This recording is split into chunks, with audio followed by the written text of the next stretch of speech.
Assalamualaikum warahmatullahi wabarakatuh. Selamat siang para pejuang cuan. Apa kabarnya kalian di siang hari ini? Semoga kalian dalam keadaan sehat semua dan saya doakan sukses semua buat kalian. Amin. Mantap jiwa ya. Dan tidak luput kawan-kawan ya, tetap secangkir kopi harus selalu ada buat menemani kesempatan di siang hari ini teman-teman, untuk melihat rekondisi daripada keadaan cryptocurrency, yang dimana kalau kita lihat bersama-sama teman-teman, untuk market cap mengalami kenaikan yang cukup signifikan ya. Secara globalnya dia berada di area 1,25 triliun teman-teman ya, yang menghambat kenaikan altcoin jauh lebih tinggi lagi teman-teman ya, yaitu karena faktor Bitcoin dominance yang ikut naik teman-teman, karena memang dia berada di area 53,2%, berarti mengalami kenaikan sekitar 2, sekian persen lah ya teman-teman. Dan di sini kalau kita lihat untuk volume transaksi secara globalnya juga mengalami peningkatan yang cukup luar biasa ya. Nah, perlu kalian ketahui juga dari segi value indeks ketamakan dan keserakahan ya teman-teman ya, ketakutan dan keserakahan kali ini berada di level ketamakan, atau orang-orang ini cenderung tamak gitu teman-teman, berharap lebih-lebih. Ini bagus ya untuk perkembangan sektor kripto, tapi jangan sampai terjadi ketamakan terhadap kalian semua pemain retail ya, apalagi subscriber saya, jangan sampai kalian tamak gitu ya. Biar mereka-mereka aja yang banyak duit yang tamak, kita tinggal menikmati gitu. Amin ya. Oke teman-teman ya. Untuk Bitcoin sendiri ya kan, dia mengalami kenaikan yang cukup signifikan 12% teman-teman. Dia berada di area 34,2 ribu US dollar teman-teman. Semoga kinerja daripada Bitcoin ini semakin membagus setiap harinya ya, semakin bagus setiap saatnya. Tapi di sini kita perlu antisipasi teman-teman ya, perlu antisipasi. Takutnya ini nanti hanya membuat fake out, karena penentuan daripada kinerja Bitcoin ini terjadi di minggu ini teman-teman ya. Yang perlu kalian ketahui adalah minggu ini ya kan, minggu ini bisa menjadi patokan buat arah daripada Bitcoin. Akankah dia akan melakukan sideway dulu, atau dia akan langsung dam sampai kerak bumi, atau dia akan mematahkan analis orang besar untuk meneruskan kenaikan jauh lebih tinggi. Itu yang perlu kita antisipasi kali ini. Kalian harus lihat, siap-siap gitu teman-teman. Jangan sampai terbawa euforia kali ini karena Bitcoin naik, hanya dibuat fake out aja. Jangan sampai ya, jangan sampai teman-teman. Nah di sini teman-teman ya, dikutip dari Watcher Guru, SEC komisaris mengatakan ya, logika mengapa kami belum menyetujui ETF spot Bitcoin selalu membuat saya bingung. Sekelas komisaris SEC aja bingung teman-teman. Kenapa ya Bitcoin ETF spotnya kok nggak disetujui? Padahal menurut rumor ETF spot Bitcoin ini seharusnya udah di approve 5 tahun yang lalu ya, katanya seperti itu. Tapi kok belum disetujui, bulet gitu. Apakah ini memang suatu skenario untuk membuat keuntungan tersendiri bagi entitas-entitas besar yang ada di belakang SEC dengan cara mengulur waktu dulu sampai mendekati halving? Nah, ketika halving sudah di depan mata teman-teman, baru SEC approve ya kan, dimana akan terjadi gelontoran dana yang cukup besar dipicu dengan halving, mungkin lonjakannya akan lebih kerasa. Mungkin seperti itu juga bisa. Nah di sini dari Bitcoin Archive teman-teman, dimana dia kayak memberi sindiran gitu teman-teman ya.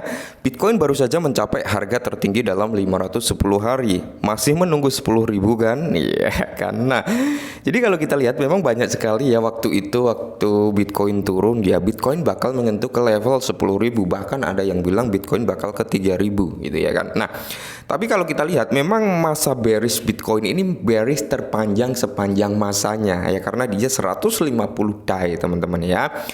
Itu mengalami fase-fase penurunan teman-teman. Ini adalah kripto data historis ya, penurunan daripada Bitcoin terpanjang ya, seperti itu. Semoga saja ini akan menjadi data historis kenaikan daripada Bitcoin tertinggi yang pernah dialami ketika kelipatannya, maksudnya ya tertinggi dari kelipatan-kelipatan sebelumnya ya. Semisal contohnya gini ya, Semisal dari kripto bulan tahun kemarin dengan tahun berikutnya gitu ya. Tahun kemarin 69 nih, tahun berikutnya bisa mencapai ke area 100 sekian dolar ya kan, ribu loh maksudnya, bahkan 200 ribu. Mantap jiwa ya, siapa tahu teman-teman, semoga saja. Berarti kan berkali memiliki range presentasi kelipatan 1 kali lipat gitu ya. Bisa juga di area setengah kali lipat ada juga gitu ya. Oke, mantap jiwa. Nah, kalau kita lihat teman-teman, untuk Bitcoin sendiri dia sudah melewati level ini ya teman-teman ya, level yang kita beri marking, yang dimana potensi membuat ini ya teman-teman, membuat apa namanya, triple top. Nah ini ya teman-teman, karena ketika dia membuat double top ya teman-teman, ini memang terjadi penurunan ya. Ini adalah puncak pertamanya di sini, puncak kedua ini. Nah setelah terjadi puncak kedua teman-teman, beberapa kali mau ngejebol ya kan, nggak mampu, dia akhirnya turun sampai level supportnya dia ya kan. Nah ketika dia menyentuh area support, di sini adalah area supply, area demand teman-teman, yang kita beri warna marking merah muda atau keping-pingan ini teman-teman ya. Ini adalah area demand yang dimana mampu membuat atau memantulkan harga setelah beberapa kali menyentuh, dia memantulkan harga untuk naik ya. Ini dalam time frame daily loh ya. Dalam time frame daily dia udah ada yang namanya bos ya teman-teman, break of structure gitu ya kan. Mantap jiwa ya. Semoga saja teman-teman ya, semoga saja ini menjadi sinyal kuat untuk dia melakukan kenaikan. Ini dalam time frame daily udah positif nih dari chart daily-nya gitu ya kan. Cuman yang perlu kita antisipasi adalah di chart weekly-nya teman-teman ya. Kita masuk ke chart weekly, yang perlu kita antisipasi biasanya gini teman-teman ya. Time frame lebih besar itu lebih akurat dibandingkan time frame yang lebih kecil. Misal kalian bermain scalping nih ya kan, dengan time frame 4 jam kalian bandingkan dengan 1 atau 15 menit, itu lebih akurat di 4 jam. Meskipun pergerakan awalnya dari time frame kecil ya, tapi sinyal kuatnya itu berada di time frame besar, kurang lebih seperti itu. Nah, maka dari itu teman-teman ya, minggu ini adalah menjadi minggu penentu buat Bitcoin dan altcoin. Kenapa saya bilang seperti itu teman-teman ya? Bisa kalian lihat di sini ya. Bisa kalian lihat. Ini adalah puncak pertama daripada Bitcoin. Oke. Dia mencoba lagi nih setelah dia mengalami koreksi, turun sampai level supportnya ya kan. Dia mencoba naik lagi untuk kedua kalinya. Tapi di area yang sama dia terpantulkan kembali ke bawah, hingga akhirnya apa? Membuat yang namanya double top, ya kan? Jadilah turun dia. Oke. Setelah dia turun ke sini, dia mencoba naik lagi teman-teman ya, mencoba naik lagi. Minggu pertama oke, positif. Minggu kedua ini yang akan menjadi penentuan teman-teman. Kenapa? Karena minggu kedua ini nanti kalau dia sampai closingnya di level sini ya, di 31781 atau bahkan di kepala 30, maka tidak menutup kemungkinan akan terbentuk yang namanya pola triple top.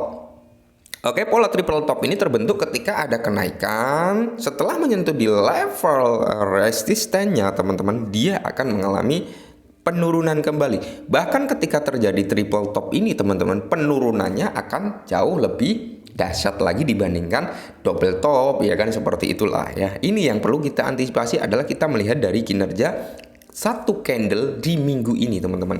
Semoga closingnya di area 34 ya, 34 atau 33.500 itu udah aman kita dari level triple top. Maka dari itu minggu ini menjadi penentu daripada pergerakan daripada Bitcoin dan altcoin ya.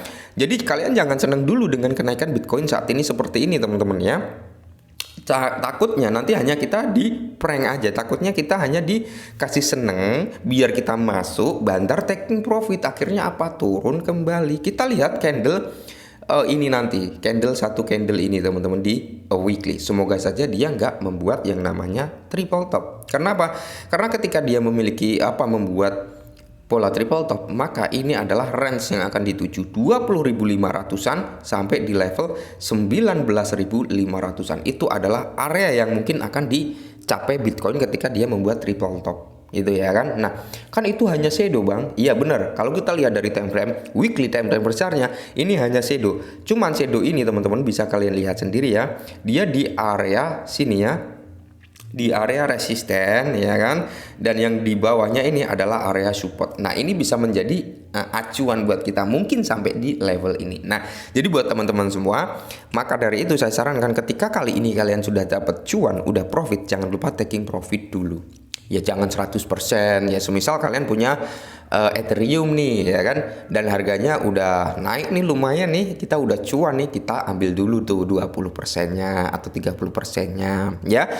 Terus ketika kalian udah ambil cuan, jangan di withdraw semua, jangan di WD semua, tetap sisakan teman-teman. Semisal kalian dapat nih 1 juta ya kan, kalian WD lah ya kan, 300 ribunya, 500 ribunya, sisakan setengahnya buat apa? Nanti ketika dia terjadi yang namanya fake out, terjadi yang namanya koreksi kembali, kalian masih punya dana buat melakukan pembelian kembali gitu loh ya. Oke, jadi buat teman-teman semua tetap semangat, kurangi sambat, dan salam cuan.